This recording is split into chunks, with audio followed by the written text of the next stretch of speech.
Plate پہ رکھ کر دیا ہے. لوگوں نے ووٹ نہیں دیے لیکن پلیٹ میں سندھ ہمیشہ پیپلز پارٹی کو رکھ کر دیا گیا ہے. یہ اسٹیبلشمنٹ کی پالیسی تھی، کیا تھا، اس کے پس پردہ کیا کہانیاں ہیں، یہ بھی وقت آنے پر آپ کو بتائیں گے اور کھل کر سامنے آئیں گی. تو اب جو لاڑکانہ میں ایک تقریب ہوئی ہے عید کے چوتھے روز، اس میں سردار معظم عباسی جو پیپلز پارٹی کے دور حکومت پہ 2 مرتبہ لاڑکانہ شہر سے ایم پی اے منتخب ہوئے ہیں. ان کے والد پاکستان پیپلز پارٹی میں تھے، ان کے چچا پاکستان پیپلز پارٹی میں تھے، ان کی دادی پاکستان پیپلز پارٹی میں تھی. ذوالفقار علی بھٹو نے انہیں ڈپٹی اسپیکر بنایا تھا قومی اسمبلی میں. محترمہ بینظیر بھٹو نے بھی انہیں، ان کی دادی کو، بیگم اشرف عباسی کو ڈپٹی اسپیکر بنایا تھا. ان کے والد صوبائی وزیر رہے کئی مرتبہ. ان کے جو چچا ہیں صفدر عباسی، وہ سینیٹر رہے کئی مرتبہ. تو ماضی میں پیپلز پارٹی کا حصہ ہوا کرتے تھے، لیکن چونکہ 2008 کے بعد ریپلیسمنٹ ہوئی ہے پاکستان پیپلز پارٹی، تو پرانے لوگوں کو الگ کیا گیا ہے، پھر نئے لوگ شامل کیے گئے. تو اب ان کی جگہ نئے لوگوں نے لی ہے. تو یہ پاکستان پیپلز پارٹی کو انہوں نے ایک طویل عرصے کے بعد 2014 کے بعد انہوں نے خیرباد کہہ دیا تھا. 2013 کے بعد اپنی طاقت پر سردار معظم عباسی انتخابات میں حصہ لیتے رہے اور 2 مرتبہ پیپلز پارٹی کے امیدواروں کو انہوں نے شکست دی ہے. اب وہ باقاعدہ طور پر فنکشنل مسلم لیگ میں شامل ہو گئے، اور پھر فنکشنل مسلم لیگ میں شامل ہوئے تو لوگوں نے جو اندازہ لگایا ہے، لوگوں نے جو پیر صاحب پگاڑا سے بھی کچھ گفتگو کی ہے وہاں کچھ دوستوں نے، اور پھر یہ کہا جا رہا ہے کہ معظم عباسی کو اشارے ملے ہیں کوئی مقتدرہ حلقوں کی جانب سے، اور پھر پیر صاحب پگاڑا کو بھی کہا گیا ہے کہ وہ اپنی جماعت کو منظم کریں. تو اب محسوس یہ کیا جا رہا ہے کہ سندھ میں سیاسی تبدیلی جو ہے وہ کروٹ لے رہی ہے. پھر میری اطلاعات کے مطابق جو ٹھٹھا کے شیرازی ہیں، شیرازی ملکانی، یہ بھی اس پر سوچ وچار کر رہے ہیں. مہر سردار جو ہیں گھوٹکی کے، وہ بھی، پھر جتوئی خاندان بھی. تو بہت سی جو اینٹی پیپلز پارٹی لوگ ہیں وہ سب متحرک ہوتے ہوئے نظر آ رہے ہیں. تو ایک تو یہ بڑی ایک دم تبدیلی نظر آئی ہے. اور پھر اس کے ساتھ ساتھ آپ کو یہ بھی بتاؤں کہ آج جو ہے وہ 25 مارچ کو آصف علی زرداری، صدر مملکت آصف علی زرداری آج جب اپنے آبائی شہر نواب شاہ میں پہنچے ہیں تو ان کی گاڑی جو ہے کیچڑ میں پھنس گئی تھی. وہ جہاں کہا جاتا ہے کہ 100 ارب روپے تقریباً لاڑکانہ اور 100 ارب روپے لاڑکانہ پر خرچ ہوئے، اور اتنی ہی رقم بتائی جاتی ہے کہ نواب شاہ پر خرچ ہوئے، لیکن صدر مملکت کی گاڑی جو ہے وہ کیچڑ میں پھنس گئی. اور اس پر صدر مملکت نے بڑی برہمی کا اظہار کیا، اور سنا یہ ہے کہ ناصر شاہ کی سرنوشت بھی ہوئی، اس لیے کہ وہ وزیر بلدیات ہیں اور ایک طویل عرصے سے وزیر بلدیات ہیں. 2016 میں وزیر بلدیات تھے، پھر 2016 میں وہ 4 ماہ وزیر بلدیات رہے تھے.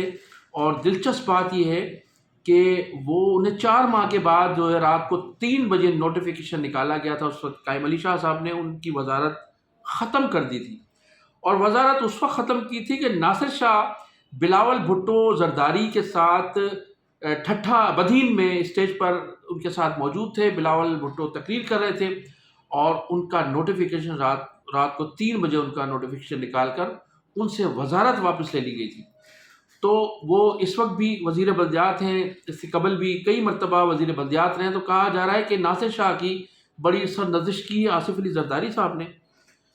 اور اس کے ساتھ ساتھ انہوں نے وزیر اعلیٰ سندھ کو سخت احکامات جاری کیا. اچھا، جب گاڑی جو تھی وہ کیچڑ میں پھنس گئی صدر مملکت کی، تو فوری طور پر مختلف چینلز پر ہمارے مفتیٰ اسماعیل صاحب جو سابق وزیر خزانہ ہیں، ان کا ایک اسٹیٹمنٹ چلا تھا. اس انٹرویو کے دوران انہوں نے کچھ کہا تھا، تو وہ اسٹیٹمنٹ چلایا گیا. لوگوں نے کہا کہ دیکھ، اور مفتیٰ اسماعیل صاحب فرما رہے ہیں کہ پاکستان پیپلز پارٹی کراچی میں نہیں بلکہ کہیں بھی کام نہیں کرتی. تو وہ جو گاڑی پھنسی ہوئی تھی وہ دکھائی جا رہی تھی کہ واقعی یہ کہیں بھی کام نہیں کرتے ہیں، اور جو نوکریاں دیتے ہیں وہ اپنے لوگوں کو دیتے ہیں اور وہ پیسوں سے دیتے ہیں. یہ نوکریاں بھی اپنے لوگوں کو دیتے ہیں لیکن ان سے بھی پیسے لے کر نوکریاں دیتے ہیں. تو یہ بالکل ثابت ہو گیا تھا. تو اب سندھ میں جو ہے وہ اس قسم کی سیاسی تبدیلیاں ہوتی ہوئی نظر آ رہی ہیں، اور یہ کہا جا رہا ہے کہ اب رسی جو ہے وہ کھینچی جا رہی ہے. پھر اس کے ساتھ ساتھ آج جو متحدہ قومی موومنٹ بہادرآباد کا جو گروپ ہے، دونوں group P S P group اور خالد مقبول صدیقی گروپ کی آج مشترکہ پریس کانفرنس تھی، اور تمام اہم رہنما اس پریس کانفرنس میں موجود تھے۔ اس موقع پر ان کا یہی مطالبہ تھا کہ پوری دنیا کے حالات خراب ہیں۔ انہوں نے کہا کہ تہران میں جو اس وقت جو ایران پر جو جنگ مسلط کی گئی ہے، تو تہران کی جو سٹی گورنمنٹ ہے وہ پورے شہر کا نظام چلا رہی ہے۔ تو ان کا کہنے کا مقصد یہ تھا کہ جو بلدیاتی سسٹم ہے، جو ہم کہتے ہیں کہ اختیارات ان کو دیے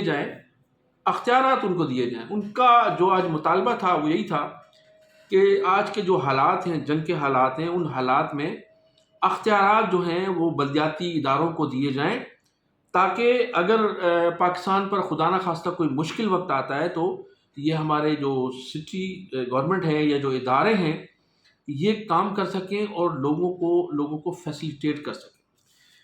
اس کے ساتھ ساتھ پھر ان سے چند صحافیوں نے یہ سوالات بھی کیے خالد مقبول صدیقی صاحب سے کہ جناب یہ بتائیے کہ آپ تو 2018 میں عمران خان کی حکومت کا بھی حصہ تھے، اور اب 2 مرتبہ آپ شہباز شریف کی بھی حکومت کا حصہ ہیں، تو آپ نے کیا کیا ہے اپنے ووٹرز کے لیے؟ کون سے ایسے پروجیکٹ ہیں جو 18 سے لے کر 2026 کے 8 سال کے دوران آپ نے کوئی پروجیکٹ دی ہوں کراچی کو، حیدرآباد کو، جہاں سے آپ کا اس وقت فارم 47 کے تحت جو آپ کو مینڈیٹ ملا ہوا ہے؟ تو اس کا ان کے پاس کوئی جواب نہیں تھا۔ ایک صحافی نے پوچھا کہ یہ بتائیں کہ اپنے لوگوں کو کتنی نوکریاں دی ہیں، جو فوڈ پانڈا پہ لڑکے کام کر رہے ہیں، جو مزدوریاں کر رہے ہیں، بے روزگاری ہے اس کراچی میں، تو آپ نے کتنی نوکریاں دی ہیں اپنے لوگوں کو، کارکنان کو، کون سے پروجیکٹ لے کے آئے کراچی حیدرآباد کے لیے؟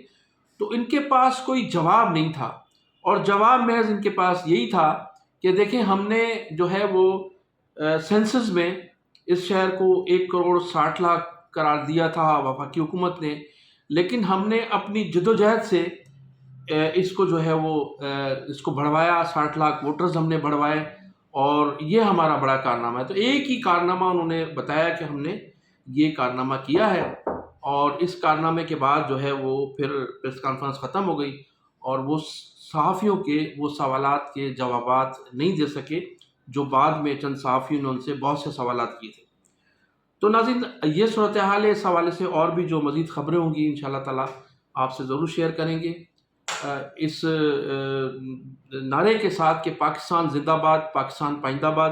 میرے چینل کو سبسکرائب بھی کیجیے گا، کمنٹ سیکشن میں اپنی قیمتی رائے کا اظہار ضرور کیجیے گا۔ پاکستان زندہ باد، پاکستان پائندہ باد۔